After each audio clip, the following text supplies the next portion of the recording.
wilds of Zinfandel. Yeah, because that's what we're going to do tonight. We're going to brave the wilds of Zinfandel. It's 76% of what I do. And I made a stand in Zinfandel back in 1976 when I first started this winery. My first vintage was 326 cases of wine. Little did I know I would be sitting in this room with you talking about Zinfandel in the UK. It was like the farthest thing from my mind. So tonight we're going to run through a range of Zinfandels. Ravenswood makes wines from Vintner's Blend, which is probably the most consumed Zinfandel in the world, to our County Series wines, which are much more limited, which are sort of AVA wines, which are wines of place and location, and then finally to our single vineyard designated wines, which are obviously a single place.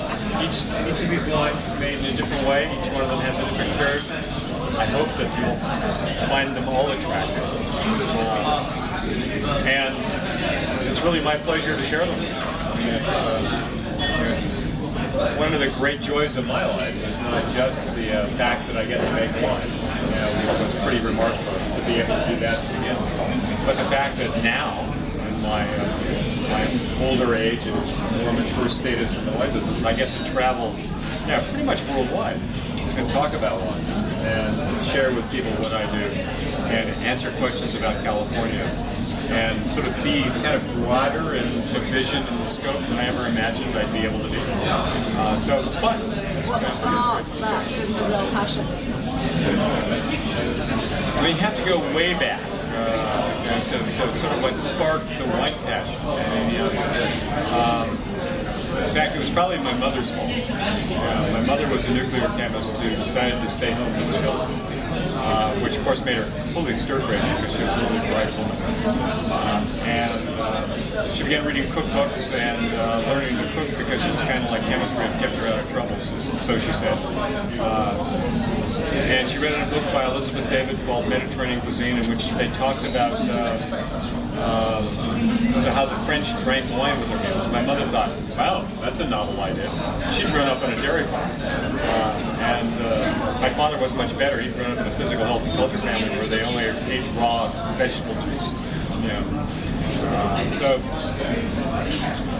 she said, well, for Thanksgiving this year, 1951, I'm going to find a bottle of French wine.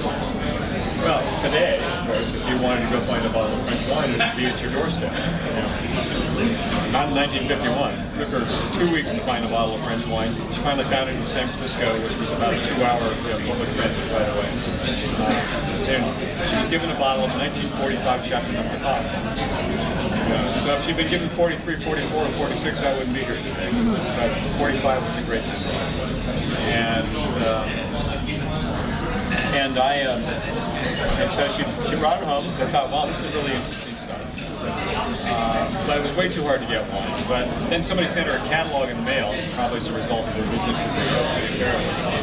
And she said, would you like to see the catalog? She told me the story when she was 83. She said, would you like to see the catalog?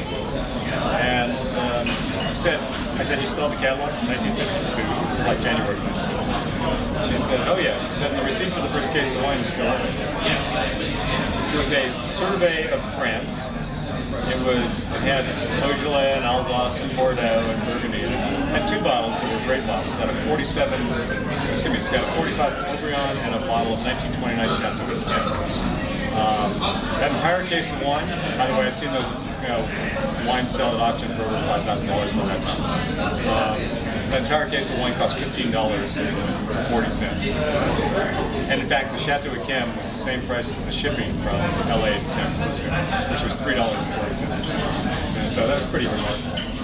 And my parents learned about wine from there. And my father started a wine club, and he began teaching me how to taste when I was 10. And there wasn't much happening in California, and I tasted mostly European wines until the time I was 18.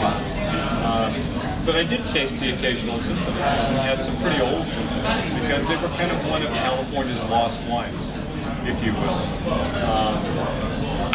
And I tasted wines from the 30s, which was just after Prohibition, that were still in pretty good shape. In fact, I just tasted one recently. I tasted a 34 Fountain Grove Burgundy, which was half Zinfandel and half Peterson, which was remarkable.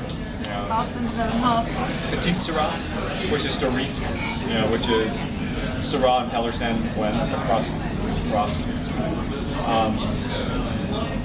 So the kind of notion of California wine and making it hadn't actually come to my mind.